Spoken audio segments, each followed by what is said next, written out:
everybody, it's Thursday, April 10th, 2025. Welcome to the NFL Fantasy Football Podcast, where draft season just needs to hurry up. It's me, your man, MG Marcus Grant, joined by Laquan Jones. Michael F. Florio right now, he's probably somewhere over like Omaha or something. Yeah, he's in the air right now. He's in the air right now. He is on his way back to the homeland, to the East Coast, for a wedding, so we wish him well. Hopefully it is a good time. He'll be back with us next week. But otherwise, LQ, we got business to attend to, correct? Yeah, we do. We got to get some stuff done. Got some stuff done. Draft season continues along. We are doing our second part of our running back preview. And to help us out with that, we're going to talk to Zachariason. We're going to talk to the late round quarterback to talk about running backs. Zachariason is going to stop by. His late round prospect guide is out, and we'll get his thoughts on some running back evaluation, sort of how he approaches the process, and some guys that he likes and maybe doesn't like quite as much for this year's draft. So stick around for that for sure. But in the meantime, I do have a little bit of news to dive into. I don't know if these count as news headlines, LQ, as much as it's slow around this time, man. We got to talk about something. Vibes. I'm not sure, whatever you want to call them. First, in Cleveland-ish, Deshaun Watson has said that, quote, everyone is doubting me, that he's going to come back way better than before. Yeah. Look, everybody is doubting him. I mean, honestly. That part is true. That part is 100% true. I just don't know if the return is going to be as great as he thinks, you know? Like, everybody can be optimistic, but I think we're kind of done with the Deshaun Watson project. I mean, that was going to be my question, is that, like, will there be a return? Obviously, the injuries have happened, and that has sort of delayed any possible return. But on top of it, he was just flat out bad when he played last year. And at this point, you can't ignore the baggage, right? The allegations that followed him in his time away, the things that he has said that have really brought more scorn upon him. I mean, I think a lot of times, Deshaun Watson has been his own worst enemy in terms of this attempt to rebuild his NFL career. I don't think you can ignore all of that. And I wonder, with all of that taken into account, is there really a team out there that's going to take a chance on Deshaun Watson?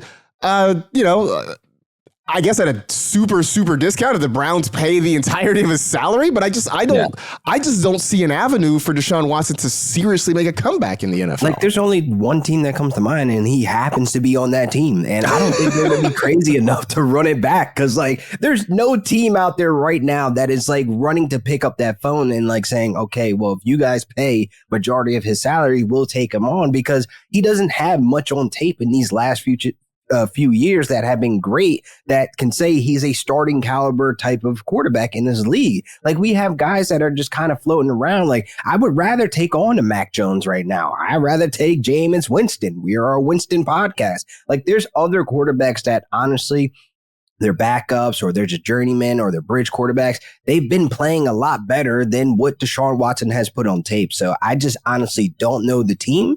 And maybe in Canada, and maybe overseas, and maybe somewhere else, then I don't know. Maybe it's another sport. I just don't see it happening. Yeah, I just, I guess understandably, if you are Deshaun Watson, this is kind of what you have to say, right? You're not going to sit around and be like, well, it's a wrap. I'm done. Woe is me. Nobody's going to take a shot. I mean, I think you have to sort of project that. But realistically, I have a hard time seeing. Even with the fact that the Browns might decide to rock with Kenny Pickett at quarterback, because that's how bad it was. I mean, I just think in terms of not only what it brought on the field, what it's costing you, and just the massive hit in reputation, public relations, however you want to describe it, just all the things that have gone along with the Deshaun Watson experience in Cleveland. I can't see them deciding to run it back with him, and I just don't see that any other team. Look, I'm going to break my own rule here. Teams are waiting around on Aaron Rodgers, right? Nobody's coming after Deshaun Watson. I did.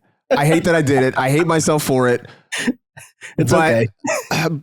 But yeah, Yeah, I think it's a wrap for Deshaun Shout out Watson to the Browns NFL. fans, man. They're the most strongest and loyal fan base out there because, boy, if this was the Rams, I don't know if I could even put this shirt on currently I got because, boy, it has been tough. Yeah, I mean they are the meme of like, Lord, why do you keep giving me your toughest battles? Like, you know, that's Cleveland Browns fans. Why for sure. me? Why me, Lord? Why me, Lord? Other quarterback news: Kyler Murray says he is open to running more in 2025. And now, Laquan, we've talked about Kyler on this show a number of times over the last couple of months. I think our consensus was sort of that we have seen generally the best of Kyler Murray, that he's kind of hit his ceiling, but also that I think we sort of overvalued him because we all remember the one big rushing season, right? When he had over 800 yards. That was a big part of his game. We were all sort of hoping that is who he would be, and that never really came back again. I'm not going to sit here and tell you that Kyler Murray is going to run for 800 yards in 2025. But, I mean, could we see Kyler at 500-600 yards?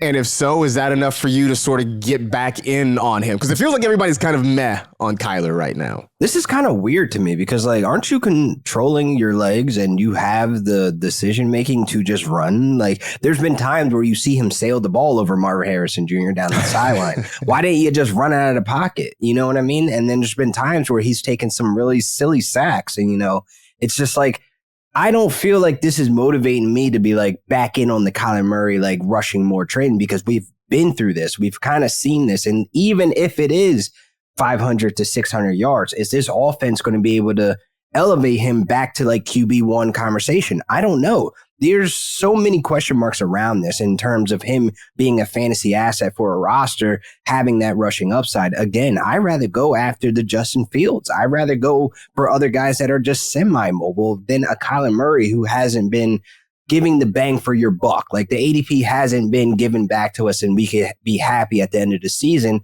with the type of production we're getting out of him. So I don't know. I think this is just him talking again. I mean, hey, you got the biggest Greg Dortch fan right here that listened to him basically saying if he was a little bit taller, he'll be a wide receiver one. Like, you're hearing Kyler speak and you hear him talk like this, and it's like, I'm not sold yet, man. You got to show me, man. You burnt me way too many times. So I'll say this, like as I was sitting here talking about it and you were talking about it, I went and looked. 572 rushing yards last year, 5 rushing touchdowns. You know, the rushing totals were, the yardage numbers, I should say, were the best that he's had since that 2020 season, the one that we all are pining for again, right? The one that we all want to come back. He did finish as the QB 10. It didn't necessarily feel like it, but he was a fringe QB1. And I guess maybe that's the part that's sort of frustrating, is that it just feels so oatmeal. Right? We want something a little, we at least want oatmeal with some fruit in it, right? But like, it just, some strawberries.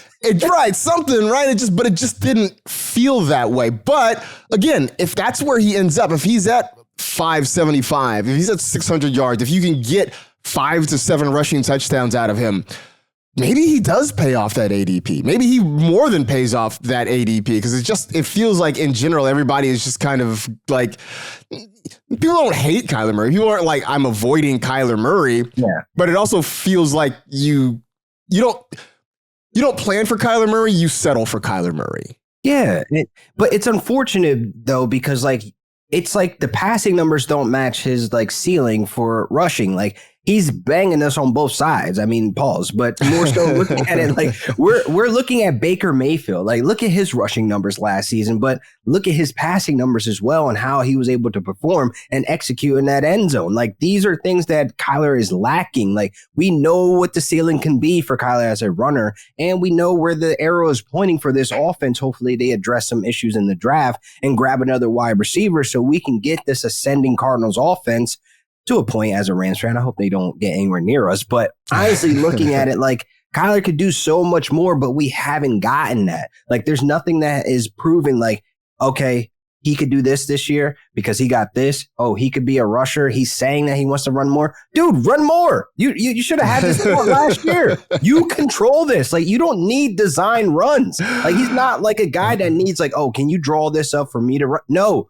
you're one of the most elusive like quarterbacks in the league where you just run at will. Like, you have that ability and you have an O-line that could protect you somewhat, but you take these silly sacks that just don't make sense to me.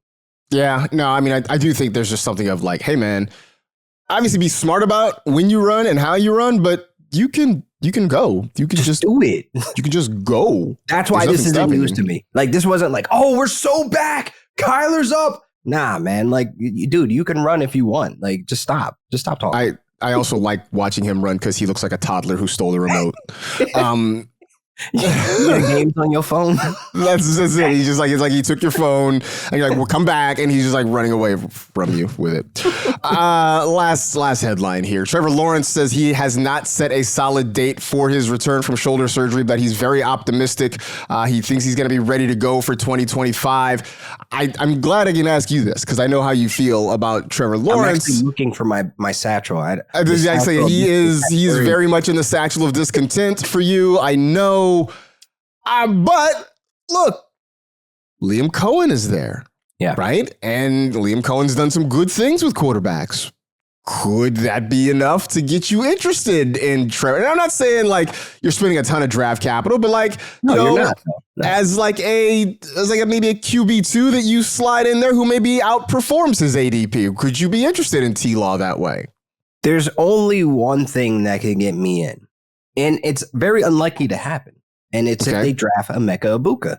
They have a spot for that slot, and I honestly think this offense will be just foolproof. Like, he couldn't fail. And if they grab one of these, solid tight ends out of this draft and kind of fill that void where Evan Ingram is, they just have to put the right pieces around him. Because when they got Calvin Ridley, he wasn't being utilized properly. And we kind of saw how that happened. And then Trevor Lawrence needs to stay healthy as well. Like, these are one of the things that are kind of going under the radar. Like, yeah, he's playing banged up. Like, they're going to the playoffs and they want to do this and do that. But overall, he needs to step up overall as a quarterback that's supposed to be this generational talent. So it's like he has. I think that ship sailed, by the way. Like, I think that's gone. The John Elway, Andrew Luck, yeah, that's gone. That's over. That entered the bag of satchel discontent as well. He's the OG. He's the 101 to reach that height of going into that bag. But more so looking at it like, if they get Emeka Egbuka, or like even if it's not Emeka, like get somebody there where he finds his strengths at, and that's targeting that slot position. Like losing Christian Kirk and Evan Ingram from a chemistry standpoint, it's going to take some time for him to rev up to be that quarterback we think he could be. And if Liam Cohen can work his magic in this offseason and he comes out the gate week 1, great, cool. Now, I won't be campaigning for him to be drafted this year in fantasy, but I won't be the number one hater if he ends up ascending. You know what I mean? I will take that to the chin, loosen the bag, take him out of it. But Liam Cohen could be the guy. He could be the guy to, like, he brought back Baker. Like, this is a comeback story. Quarterbacks that go to Cleveland, it's over. It's curtains. It's your first round, like Johnny Manziel's, it's over. It's gone. Like, this is kind of what it's been. But for him to bring back Baker and bring that confidence and find what works for his strengths, I think that's what makes Liam Cohen so special. Yeah, I mean, I'm very interested. Look, the one thing that gave me a little bit of pause was you said, like, if they get Emeka Egbuka, then it would be can't miss. And I feel like we said the same thing about Arizona last year when they got Marvin Harrison, and it missed. It missed bad. It missed. But they didn't have a Brian Thomas Jr. They didn't Brian Thomas Jr. last year. I know Liam Cohen took that job just because of him, what he can see that he can really just open the playbook up with him. So I think that was like one of the pieces, the selling points. So I think this can't be missed if they get that type of dynamic wide receiver in that spot to his strengths. Like, it has to be a move in the draft, or listen, free agency ain't over. I mean, who knows what happens to him? I mean, they can get Tyreek Hill. Like, who knows? That's a whole other story that I'm not touching right now. We're going to let that bust. Not letting that, look, until there's more actionable news there, that's just not worth really diving into in particular. Anyway, happy to be joined by a man of letters and science, friend of the show, the original East Coast dad himself. You know him as the late round quarterback. It is the one and only JJ Zachariason. JJ, good to chat with you again. Always good to see you, my friend. How are things? I'm good. And right back at you. It's draft season. I feel like it's kind of like a lull for us in a way where we're just kind of like waiting for something big to happen that's not just super newsy and is more actionable. But then once the draft hits, we're like, I kind of want to go back to that time where it was kind of that lull, Yeah, I agree. I mean, look, we're all waiting for the biggest news, right? I mean, the Aaron Rodgers news. Is he signing? Like, can we get this over with? Yeah, I'm sorry. I had to bring it up. I mean, honestly, I'm over it. Laquan just broke. You're not aware of this, JJ, but Laquan just broke what has become the cardinal rule of this show, which is we don't speak his name until he actually does something of note. You know, I'm just trying to summon him right now. Just sign as we're recording. He's Voldemort. He's football Voldemort. We don't need to summon him at all. On to more serious, more pertinent things right now, JJ. The late round prospect guide is now out in the wild for folks to go pick it up. And wanted to get you on to talk about some of the prospects, mostly on the running back side of things.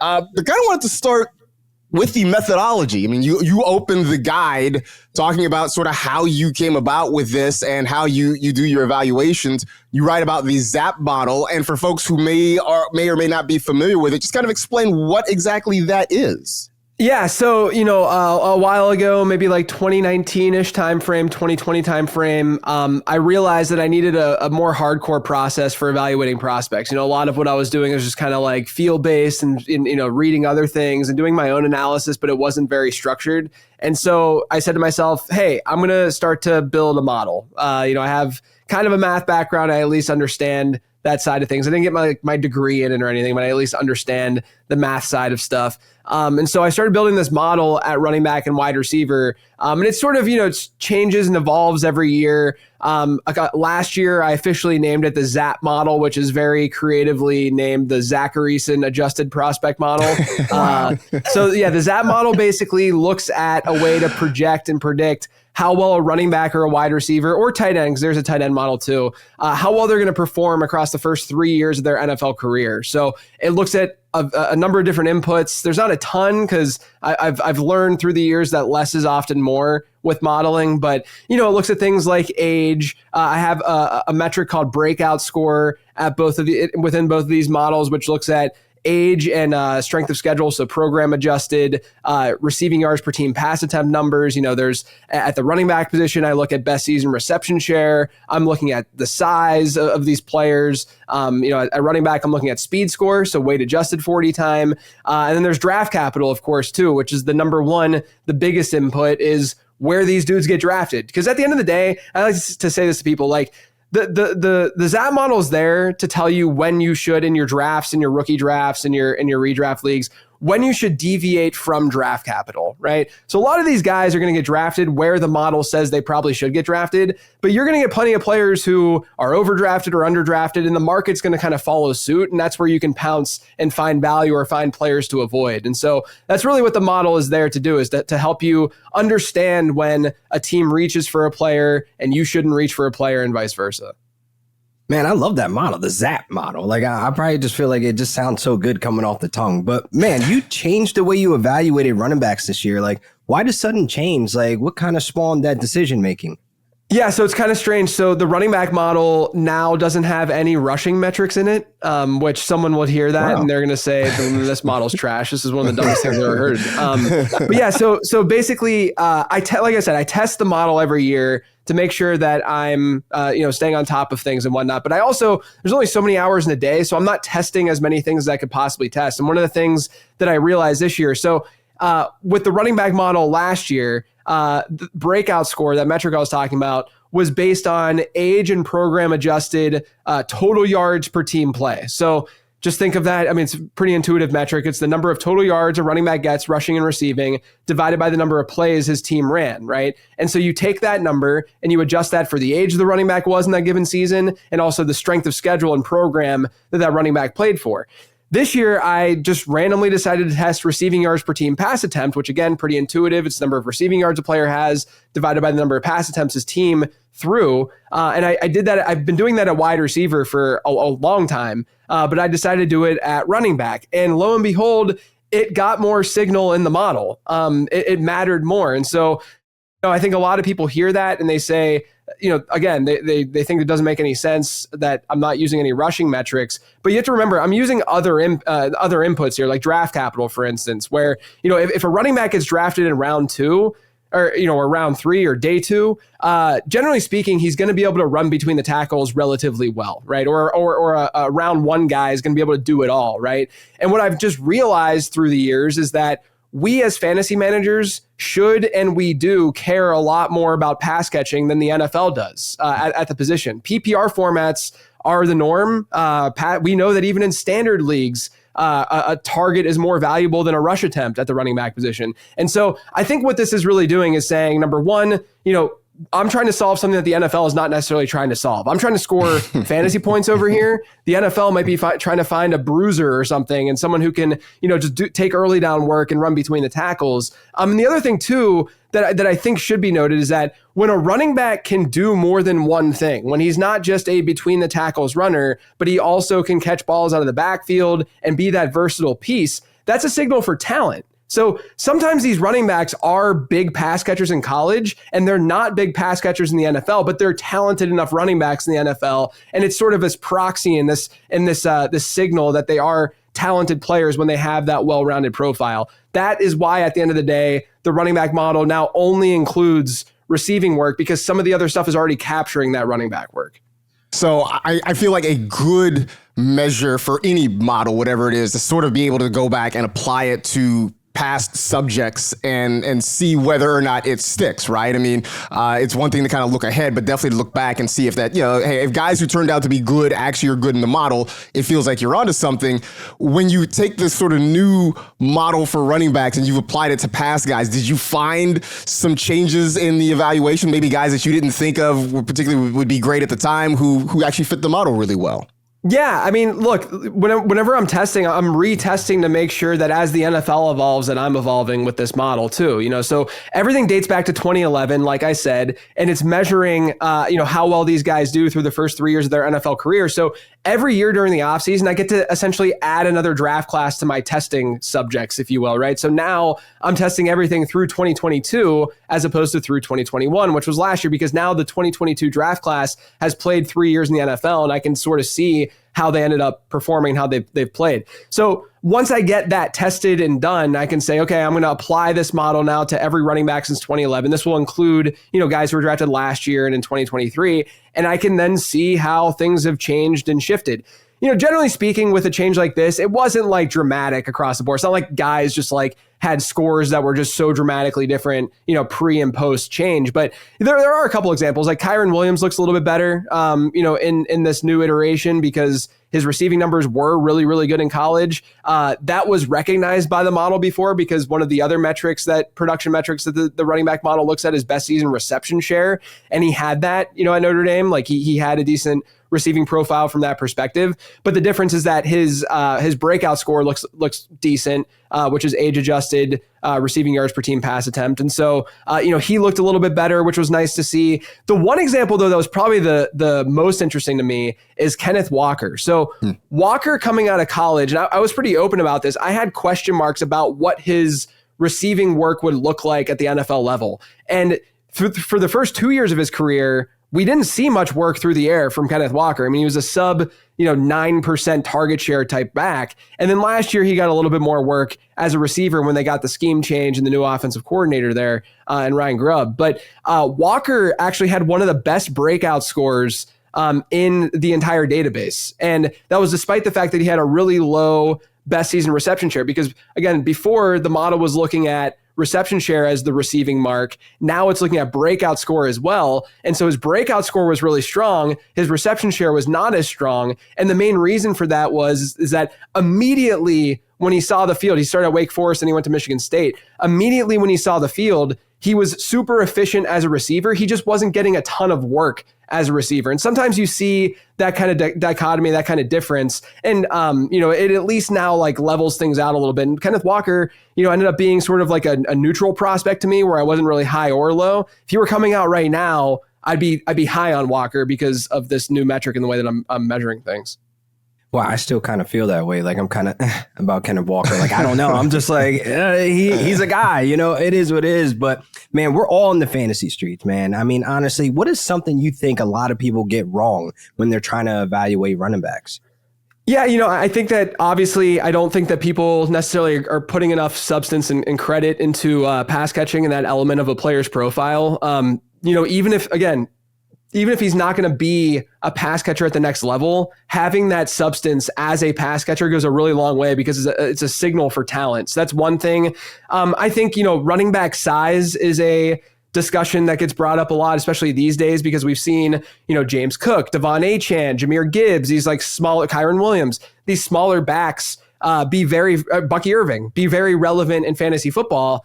And people sort of use these one-off instances to justify the fact that it doesn't matter if you're big or small at running back, which I don't really agree with, because I think everything sort of works together. A guy like Jahmyr Gibbs, he has the best breakout score in the entire model. He's got a great speed score, right? So he's got good weight adjusted speed. He had a really good receiving profile. Devon Achane was a beast from a production standpoint in college. James Cook, he was at a big program, shared a backfield with other pros. He had a really good production profile and receiving profile. The only guy that, and like I said with Kyron Williams, he looks better in the model too.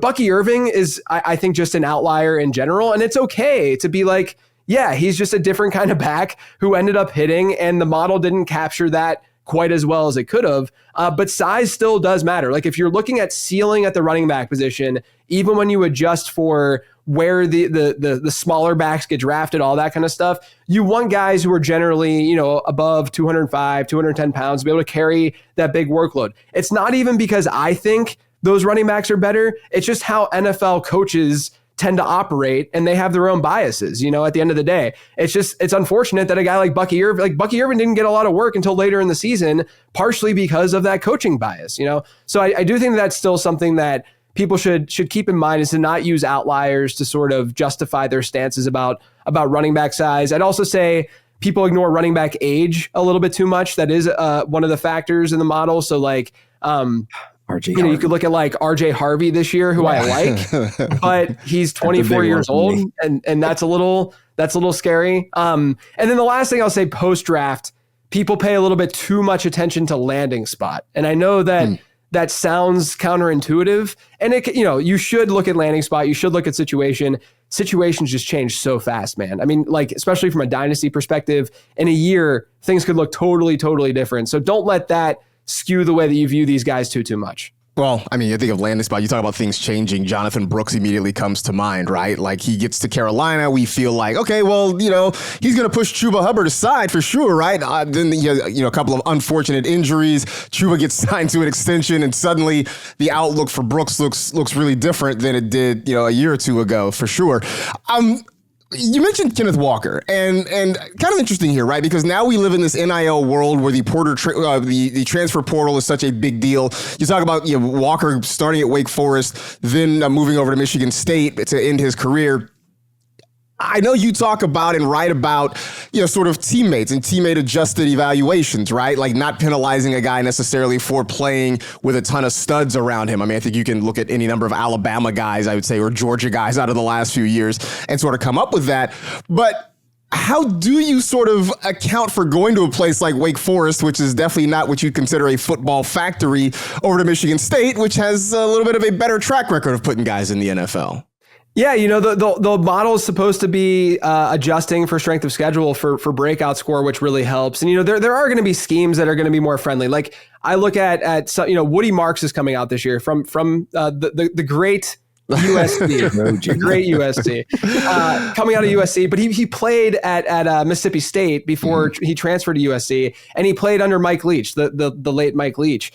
Mike Leach's offenses historically have just crushed the running back position in terms of receiving. Like Max Borghi saw a ton of work through the air. There were other guys historically that did a lot through the air. And so I can subjectively be like, okay, Woody Marks did this at Mississippi State, and the model's not going to necessarily pick up on this, but I can say, okay, look, like he's probably not as good of a receiver as what these numbers are dictating. Now with Marks, he then went to a different school and he continued to be a pretty decent receiver. So that's obviously good, but you can subjectively look at that kind of thing. But also, when it comes to like scheme, when it comes to situation, all that stuff, I think a lot of times we just make excuses for these guys. Like a good example of this is with Quinshon Judkins this year, where you get Travion Henderson and Judkins in the same backfield. Travion Henderson, sort of the quintessential pass catching back. Quinshon Judkins, more the quintessential early down back. And so Judkins didn't have a great breakout score because, again, that's all based off of age-adjusted and program-adjusted receiving numbers.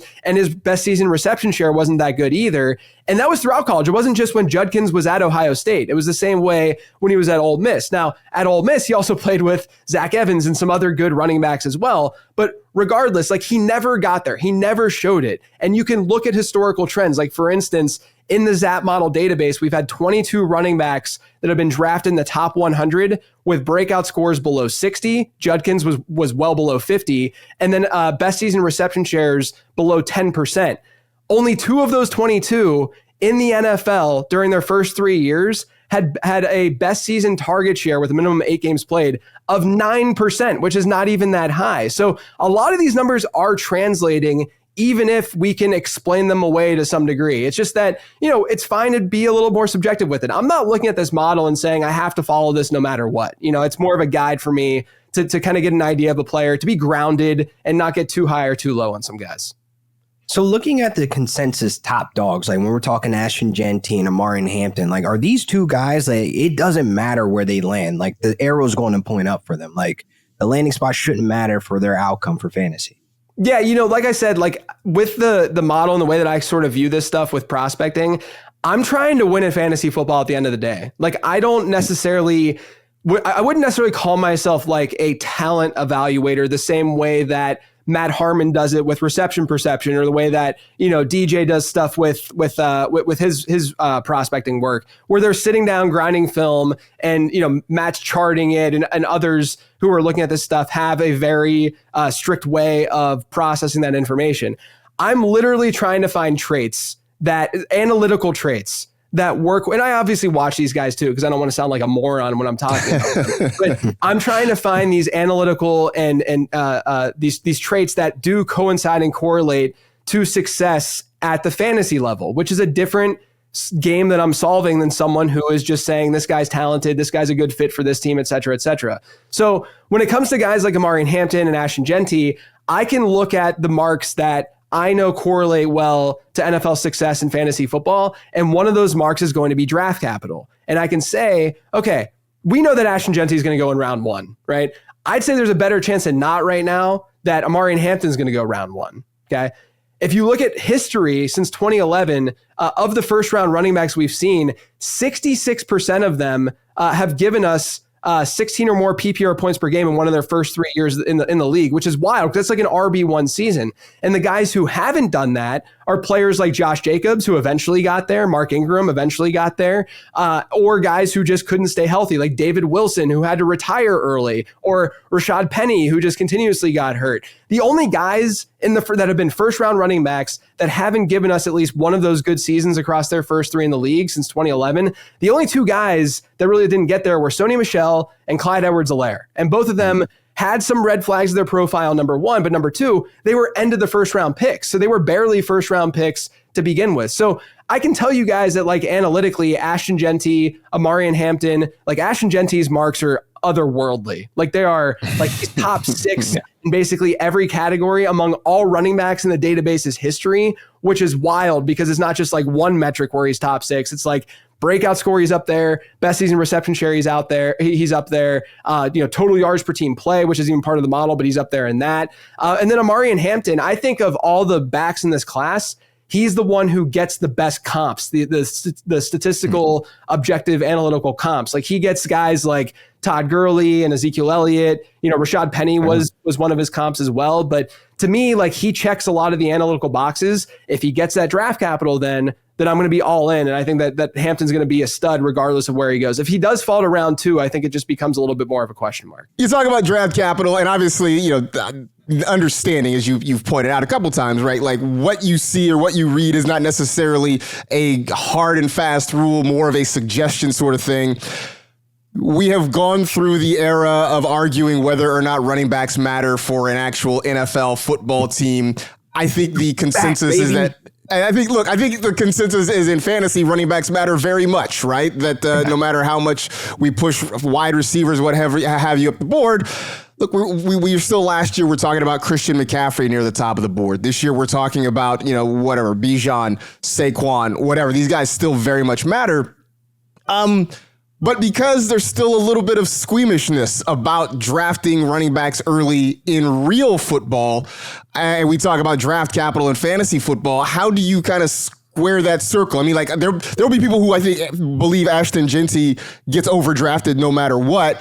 How do you kind of reconcile stuff like that? Yeah, I just separate the games, man. Like fantasy football is just, it's a game about numbers at the end of the day. And I think a lot of times people want it to really match closely to what's going on in the NFL. And that's why we get super flex leagues. And that's why we get, to make quarterbacks more valuable. And that's fine. Like I would like to have quarterbacks be more valuable. But at the end of the day, like this is a game about numbers, fantasy football. We're looking at statistics and we're trying to find players who are going to compile the best numbers.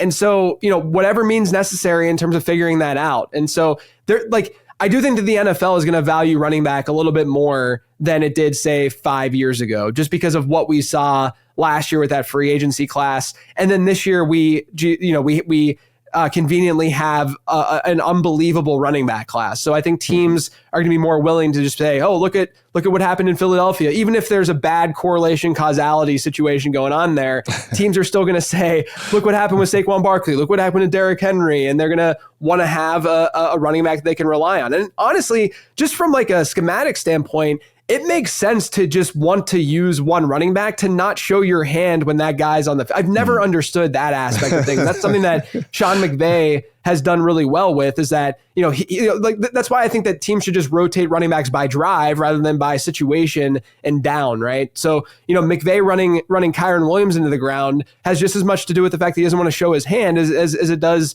Kyron Williams being a good running back. It's an important piece for a coach to understand. But, at the end of the day, like, whether or not we think running backs are valuable or not from a real football standpoint, there are always going to be teams, and there's always going to be a Pete Carroll that is going to want to draft that running back early. It's going to happen. And that's something that, like, I used to get this question all the time when it came to my modeling and stuff in the ZAP model, because obviously draft capital is an input. And people would say things like, well, what about with running backs being devalued and blah, blah, blah, blah.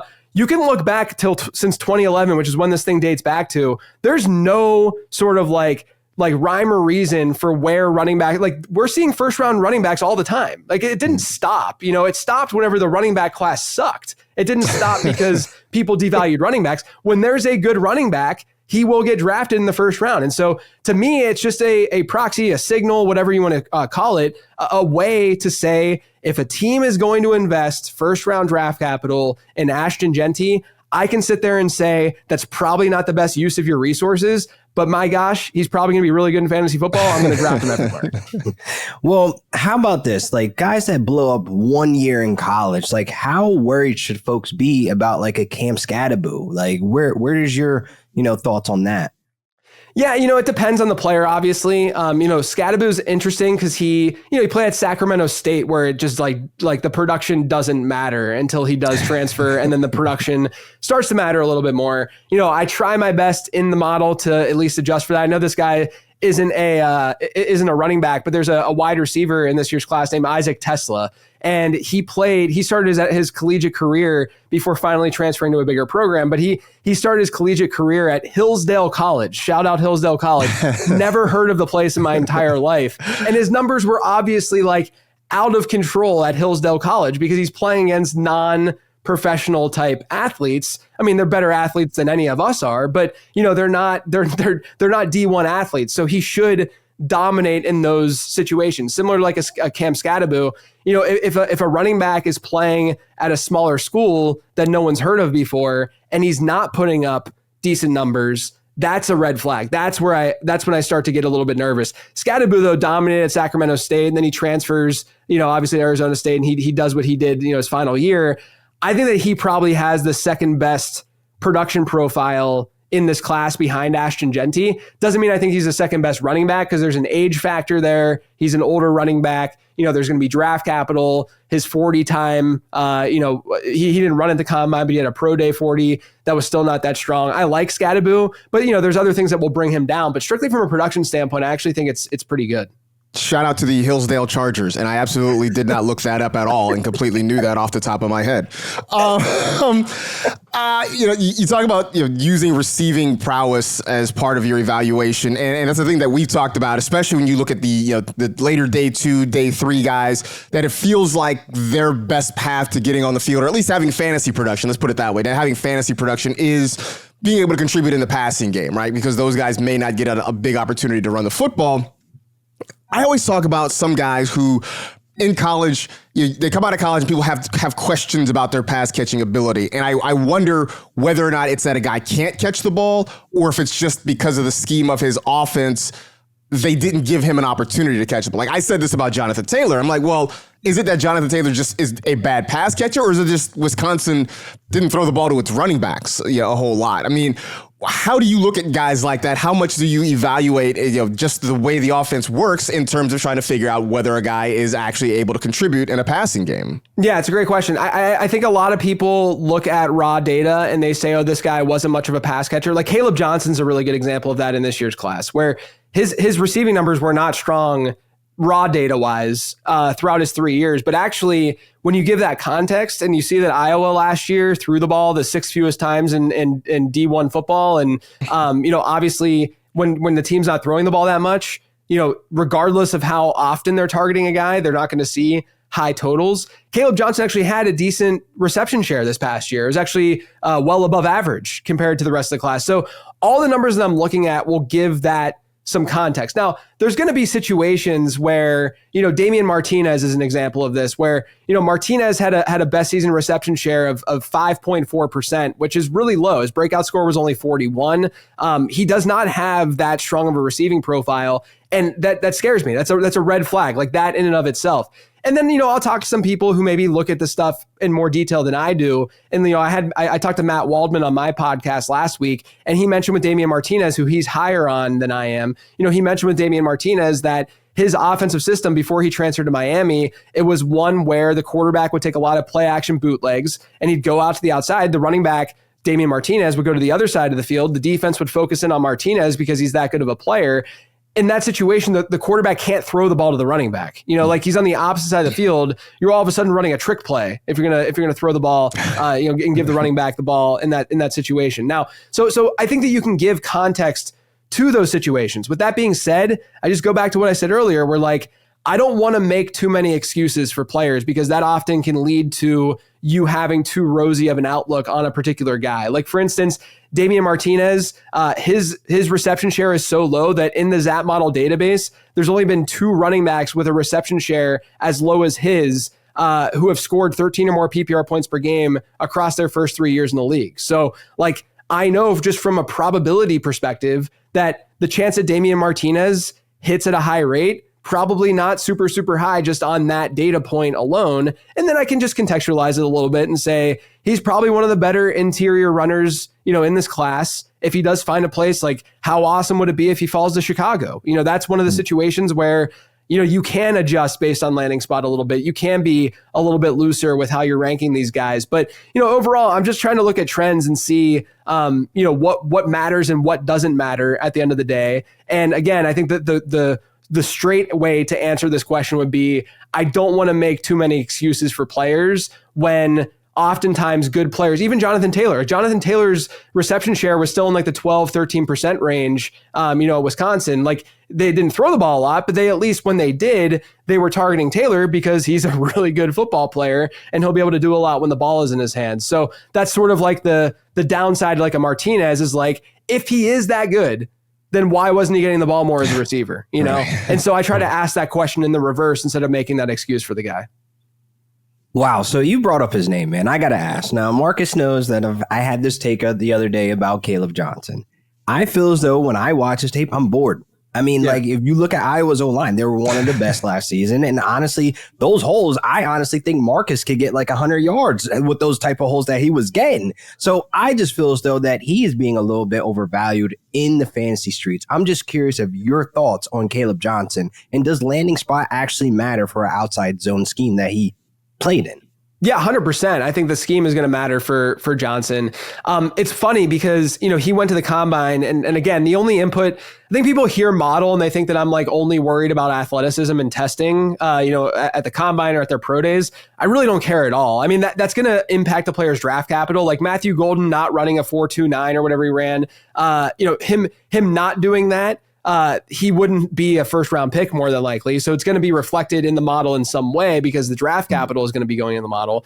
But like Kaleb Johnson, he goes out, he runs a 40 that was probably to be expected. And speed score, which is weight adjusted 40 time, is something that does go in the running back model. He ran a 40 that was probably to be expected because no one saw his like long speed on film, going to the combine. No one said he was going to blow by defenders and be that dude at the next level. He's a bulldozer. Like he's a big body dude, can shoulder a really big workload. And that's what a team's going to get with a player like that. Like one of his comps was James Conner in my ZAP model.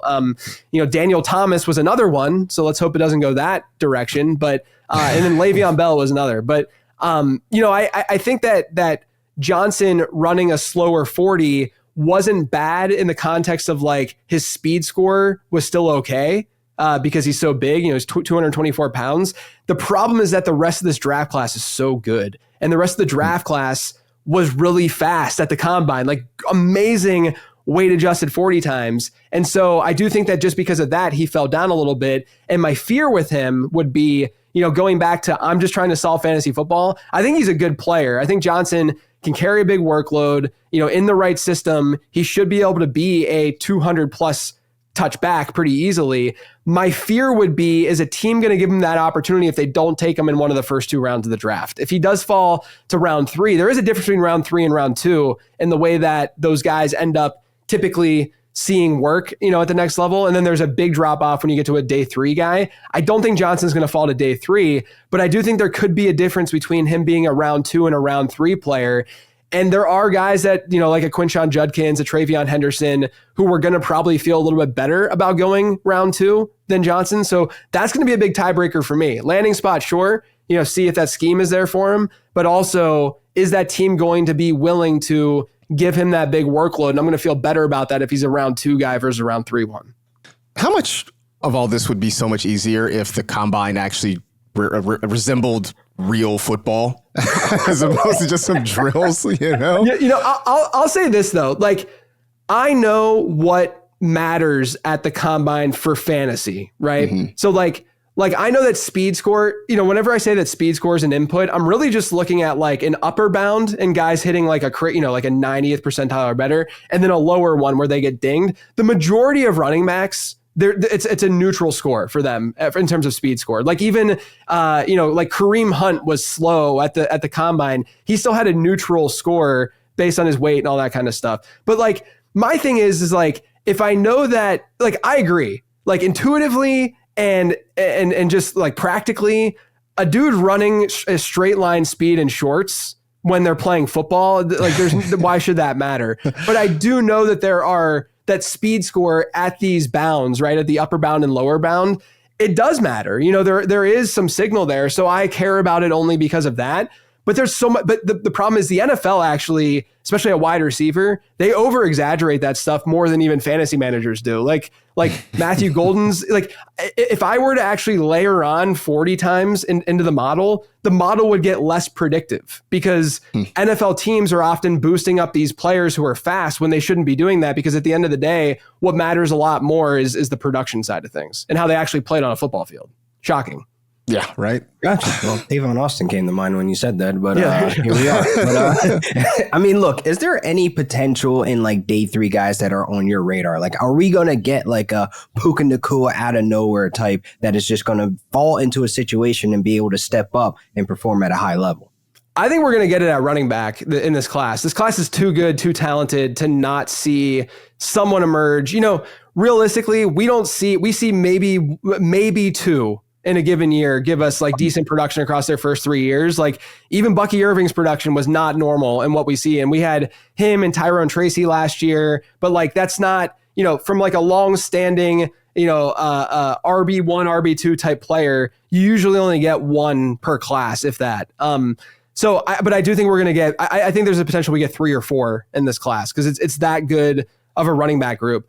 One guy that has popped for me and that I bring up seemingly on every show that I do is Jarquez Hunter out of Auburn. He's not getting that much steam. I don't think he's going to be a day 2 guy, but if you look at his numbers, he had an okay enough reception share. It was like 11% in his best season at Auburn, but he had one of the best breakout scores in the class because when he did get the ball through the air, super, super efficient, was gaining a ton of yards, and he did that at a young age, which is really good to see. But compared to the rest of this class, and again, it's a really, really good class, he was 5th in career avoided tackles per rush. He was 9th in career explosive run rate, and he was 9th in career yards after contact per attempt. He's maybe a little undersized, but I think he can bring some juice. He had a good 40, decent speed score. So I like Jarquez Hunter. And then there's 2 guys that kind of have this like wide range of outcomes that might go day 2. I think that there's a decent chance, there's probably a better chance they go day 3. One of them is DJ Giddens. He had an unbelievably good testing at the combine, and he checks a lot of boxes. Within the ZAP model, where he has good size, he had pretty good receiving numbers. If you sort of filter out what he did from a total yards per team play rate and a receiving rate, best season reception share, you really just get stud after stud that hit those marks. Now, I don't know if the draft capital is going to really be there for him, so that's going to go a long way. But I do like Giddens as sort of like a high ceiling, low floor kind of player. And then the other guy is the guy who crushed the combine that everyone was talking about post combine, and that's Deshaun Watson, who crazy 40 time, home run hitting speed. On one end, he comped to Darrington Evans in the model, so that's not great. But on the other end, he actually comped to Kenneth Walker, very similar size, really good burst, home run hitting ability, decent enough receiving. Actually, I'd say plus receiving for the most part, or at least above average receiving. I don't think he's as good of a prospect as Walker, but he does have some similar ways that he could potentially make an impact in fantasy football. So those are the 3 I'll call out: Jarquez Hunter, DJ Giddens, and Deshaun Watson. Deshaun Watson, first rounder in fun names to say in this draft class, without a doubt, for sure. JJ, as always, good stuff, man. We appreciate having you on. For the folks who may be uninitiated, where can they find you? Where can they find the Prospect Guide?